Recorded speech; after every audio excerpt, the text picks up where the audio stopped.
Welcome to Space Marine to review, you brotherly bastards. This is a single player offline only review. No multiplayer is gonna be mentioned here, so I'm reviewing the campaign and operations essentially. Let's get to it. First I have to say that for me 40k Space Marines are the coolest looking bastards probably in all of gaming. I've also missed this type of Gears of War Testosterone infused action with a brotherhood of epic bastards piling mountains of corpses. In Space Marine 2 campaign we are controlling legendary Titus, who has been reforged after an epic intro into his Death Watch mission with other legendary Marines. First thing that struck me is how insanely good this game looks. It's unreal.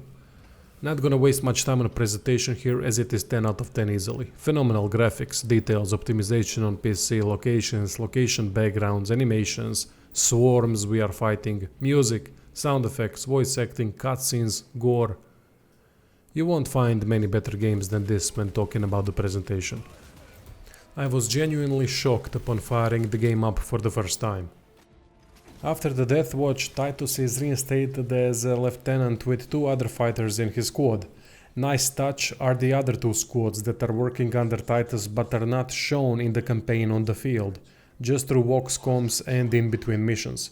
Instead, these Marines are controlled in operations mode that can be played online or offline, and operation missions are happening simultaneously with the campaign ones. I really like that as it adds more sense and meaning to whole operations mode. Story is quite good with a focus on Tyranid invasion and the Marine chapter dealing with the new threat. Not only that, but a lot of focus on Titus and his past, which unravels as the story progresses, sowing doubt amongst the squad. The way this game and Warhammer 40k in general depict brotherhood between the Marines is beautiful to see. Proper men willing to give their lives for the Emperor and the team. There is no "who's gonna do this" situation. First come, first serve, simple as that.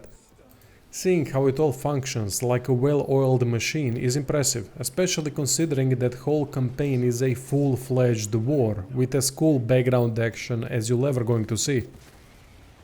It adds so much immersion to the whole campaign. Honestly, at times when other random Marines were participating and dying, kinda hit me in the feels for some reason.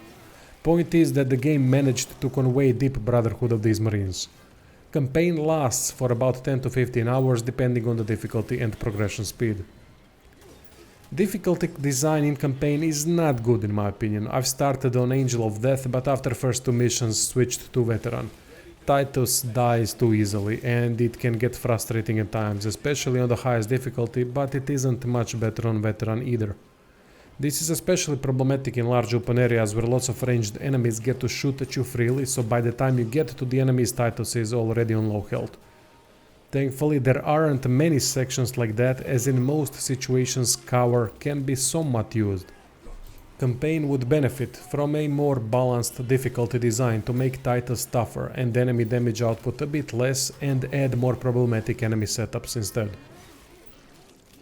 Now we get to the gameplay. Simple fun is how I'd describe it. 2 ranged weapons, 1 melee weapon, grenades, parry, dodge, and that's all you need to make a game like this fun. I always bitch and moan about insignificant swarm battles in action and hack and slash games. And it is a privilege to finally say that the game that I've played does it well. While there are still battles in between that are going to be easily taken care of, it depends largely on the skill of the player, the outcome of each battle. Most battles are tough, especially ones with side goal, like to protect an elevator or an antenna, or something else.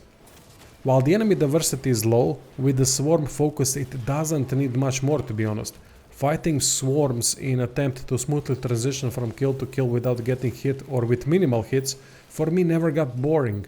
It's a skill challenge, no doubt. Missing a parry and leaving yourself exposed is punishing, through swarm getting the momentum in their attacks.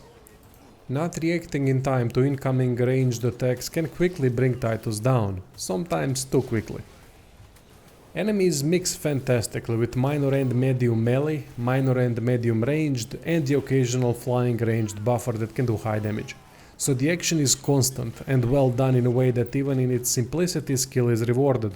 Perfect dodge triggers high damage attacks that also restore shield, executions restore shield, each melee weapon has special attacks and combos, ranged weapons are very different. Weapons are done so well, be it melee or ranged, hit impact is great and kill satisfaction is tremendous. I'd like to see more execution types for medium-sized enemies and for the animation to be done quicker so that it doesn't kill the rhythm, but it's great either way. There are tactics to combat, even though it might seem as a button masher, which it is a bit. Using cover to snipe couple enemies first, grenade choice and when to use them, weapon choices, when to execute an enemy, when to use the Super Titus move, when to go into melee, when to rush ranged enemies and so on. Little bits and pieces like these become tactical at hard difficulties and operations. Presentation helps a lot with the combat impact on the player. If this was a low budget game it wouldn't work, but due to such high presentation it adds to combat so much through all the details, fantastic animations, impact of each hit and kill satisfaction. Gore helps too. Some finishers made me laugh how brutal they were. Love that.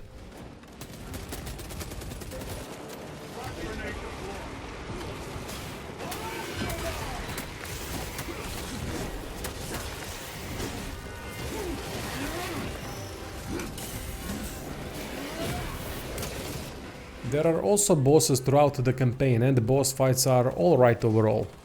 No bad ones, couple alright ones, couple good ones and quite an epic end fight. What I like about the bosses is that each fight is very dynamic, high-paced action where players are gonna get tested, no doubt. Operations are PvE content that can be played offline and online. I really like what they've done with it. Companion AI is not good and needs fixing. Other than that, I have no complaints. Dynamic completely changes because now 6 classes are unlocked that can have only specialized loadouts that can be modified.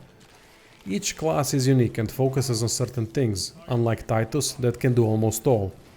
Few weapons and options can only be experienced in operations, like Shield and Power Fist. Classes are well done and add whole other element to the game in a positive way.